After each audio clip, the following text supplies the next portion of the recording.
Hello, everybody. Welcome to another daily news episode and all that good stuff. And without further ado, let's get started. And also, don't forget, I'm all around here, here on the top social media platforms. Just follow me if you want. Um, there's been again AMD. It's been this week all over the place. In some in good news. Seems that the non-X from the 7000 series CPUs they are way below. They are being sold below MSRP in China market. I'm not sure. I think it's even below the US MSRP. I just hope this translates sooner rather than later. And also the GPUs. I covered this yesterday, if I'm not mistaken. That the XT, the 7900 XT, it's been sold like 20% off their MSRP in China, which is basically the same price that the MSRP in US.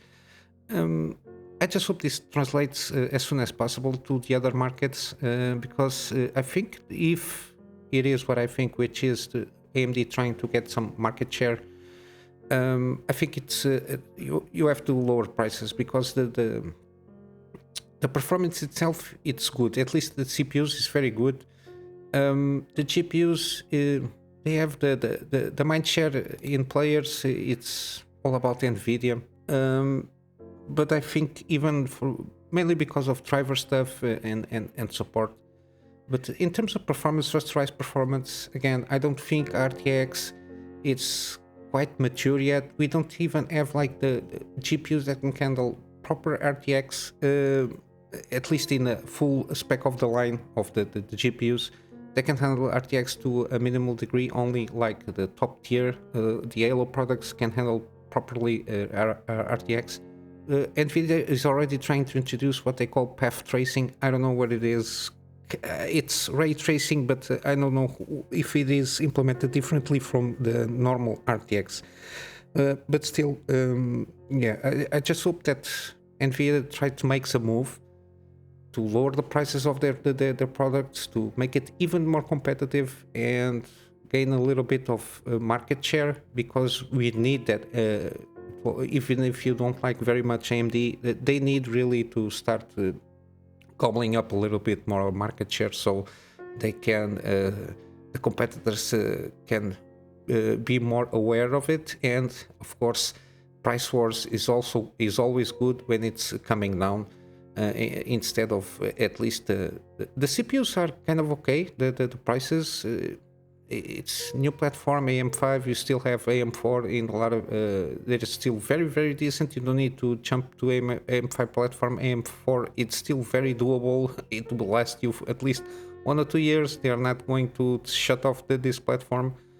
But yeah, we need to start seeing some competitive prices all around the board, from CPUs to GPUs, or else I don't know. I think they were going out of business. They are not going out of business. You get me. And regarding that, AM5 platform seems to be some firmware for the A620m boards from AM, which is like the lower budget stuff. They mentioned, it doesn't support Gen 5 PCI Express, but if you think about it, you don't need it. If you're just playing games or doing light production work, you don't need all this top tier technologies. It's more than enough. Even the GPUs don't use the full bandwidth of PCI Express. They don't even, I think, can basically only, I think, 4090 can use the full bandwidth of PCI 4. So not even the SSDs. It's only for Halo products that you might see something like this, but the PCI Express Gen 5, don't worry about it. You don't need it. This A620m, when it comes out, hopefully sooner rather than later again, it will be more than enough from all the things that I can see regarding assembling a DIY PC system. So if you're waiting and you can be afforded to wait or to upgrade for like a very old platform, or if you want to buy new but you can handle waiting a little bit more, I just advise you to wait a little bit more for the prices to be more competitive, and probably see how it goes, because of or if you are in a hurry, just AM4 platform, it's very decent in terms of performance. And yeah, basically this is it. From PAXeast, we're seeing a lot of stuff here around. The only thing that I saw that caught my eye was like a mini showcase of Final Fantasy XVI. It's 18 minutes. The video quality on this one, it's from Square Enix. It's not the best one, but you can get like what they're trying to do. It's a very broad, they don't go very much in detail. You got some in-game footage of some combat and everything, but it's more about who is the main character, what drives him, kind of a little bit approached a little bit of the combat stuff, and basically this is it. It's like the main four pillars that they have, which is narrative, characters, visuals, and battle system. It's interesting. I'm at the moment covering this one because supposedly if it will be like Final Fantasy 15, it will come out eventually in PC, like probably maximum 1 year after launching in PS5, because they have like 6 months exclusive deal with PS5, but we will see how it goes. And lastly, the last news here, I wasn't aware of this because I've been out of basically the gaming scene for a long time. This happened like basically the Me Too era on the gaming industry. I have a lot of things to talk about it from what I might know, but it seems that Avellone is was a very prolific writer in a lot of games. Some of them well known. He got some things around like Fallout New Vegas, Star Wars, Knights of Old Republic 2, Neverwinter Nights. He had some stuff happening at the time with Dying Light 2 also. He's all over the place in a lot of gaming in terms of writing. Even the one that supposedly will come out, Vampire the Masquerade Bloodlines 2.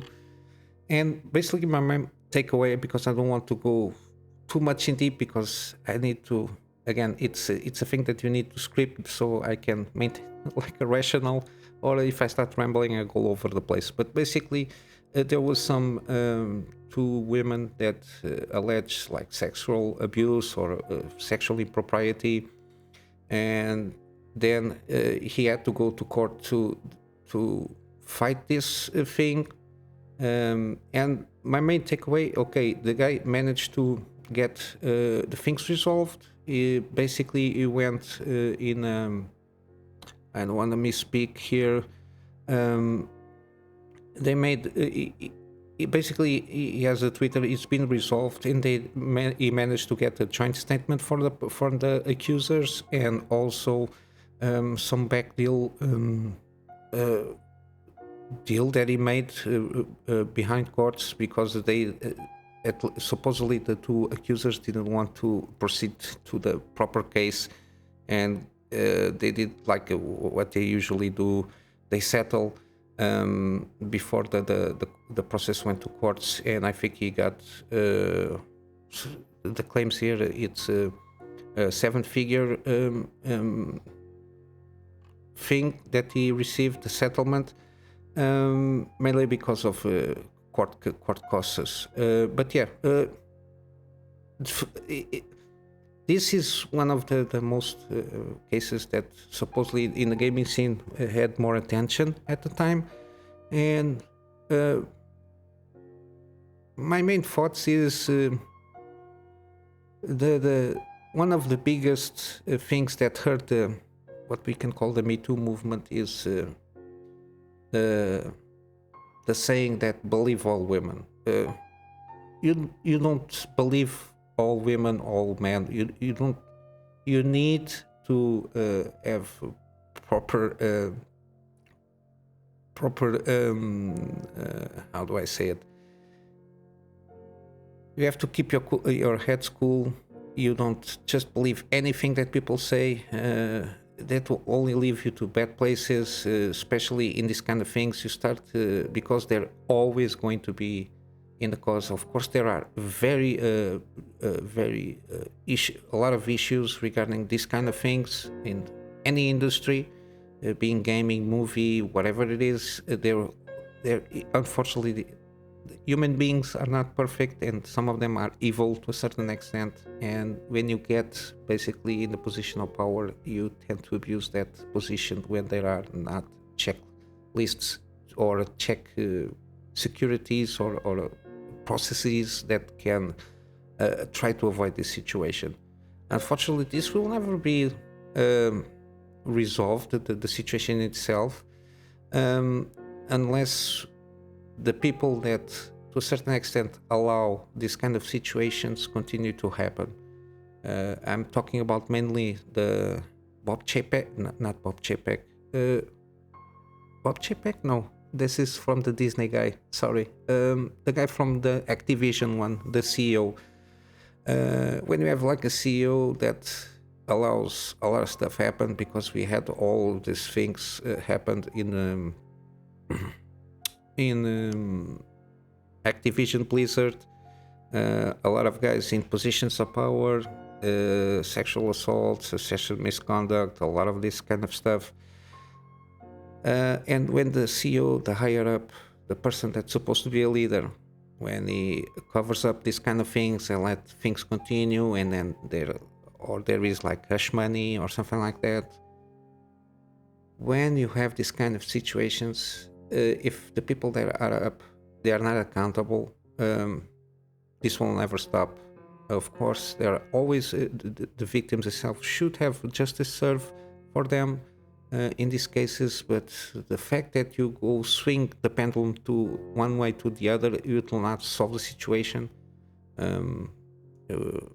We have when you impose and when people then afterwards are proven innocent for all intents and purposes, in terms of judicially, Chris Avellone, when a person is accused, and any company, just for the fact that is accused, there is a social stigma surrounded around that, and anybody can be accused of anything. There are processes, legal processes, where you not just by accusing, you have to show some kind of proof.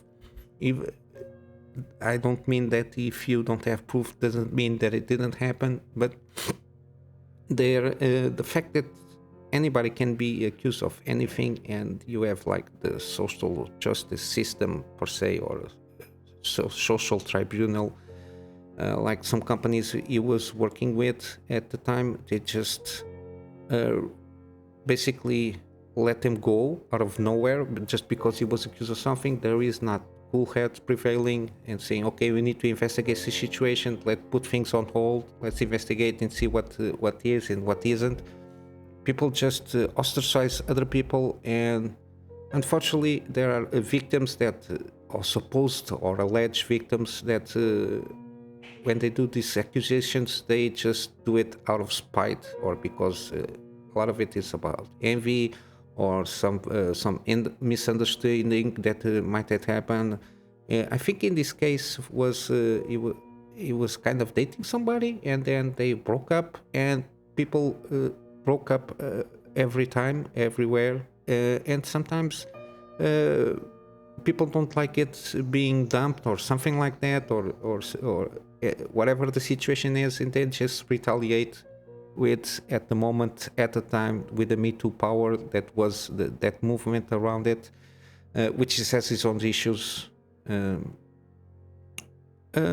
People just accuse other people of whatever they want to accuse, and then shit happens without the need to happen, and it just hurts the movement itself, because when people start proving that there is false allegation and their lives are basically ruined, then the movement itself loses credibility because people then take it the thing to the other way, which is, and this person is accusing the other one. It's a fake victim. It didn't happen because you just want to ruin people's life. And yeah, I don't want to rant too much more about it because I have to. This is why I like to do some scripted content, and at the moment I'm not able to do so because I want to have a proper have time to write about these kind of things and then put my ideas in order, so I don't just ramble and I might be misinterpreted. Because when I like to speak about these kind of things, I like to be very precise and don't get too much on the side of being misinterpreted or trying to talk about from both sides of my mouth. But yeah, I think the situation is resolved good. All the claims are being retracted. He got the settlement done in his favor, so it is what it is. I just hope by the fact he's being proven innocent that somehow, some way, he can return to the gaming scene as a writer, which was his work before all of this happened. But yeah, I'm going to wrap up here with some gaming deals. They are still happening after the spring sale. We got Sekiro Shadows Die Twice 50% off. Near Replicant, which is, I think it's after the one, the Near Automata, it's also 50% off. And we got Days Gone, which is a very, from what I know, it's a very underrated game that didn't got the proper attention. And I think it's 67% off. I think it's a very good game. It's been updated. So last update December last year. It's good to see that even after basically 2 years, it's still being supported. And I've got also some on GOG. I found a little interesting things here. Wasteland Free Colorado Edition. It's like the top tier edition, 71% off. We got Deus Ex Mankind Divided, the Digital Deluxe, so also the big one, only $6. And also some Alien Isolation. This is a very good game. I made a gameplay series of it and I enjoy it very much. And finally, we got the Metro franchise bundle. If you didn't buy it on spring sale, we got here all the Redux versions and Metro Exodus, plus all the DLC from the second one. I think it's the DLC from it. Just $14, which is a steal. And of course, I'm going to finish up my video here with my GoFundMe again, mainly for deliver better and more content for my private clients, and of course in my free spare time doing the daily videos, going about the scripted content, which is one of the things. If I had time and ways of putting an edit on a video, I will for sure like to approach these kind of things, like this kind of situations, and my take on overall thing of this kind of situations is something that I like to approach. And of course doing my gameplay series and possibly do some live streams in the future. And well, as I said, guys, I hope you have a wonderful day. I'll see you in the next one. Till then, Kunamy Master out.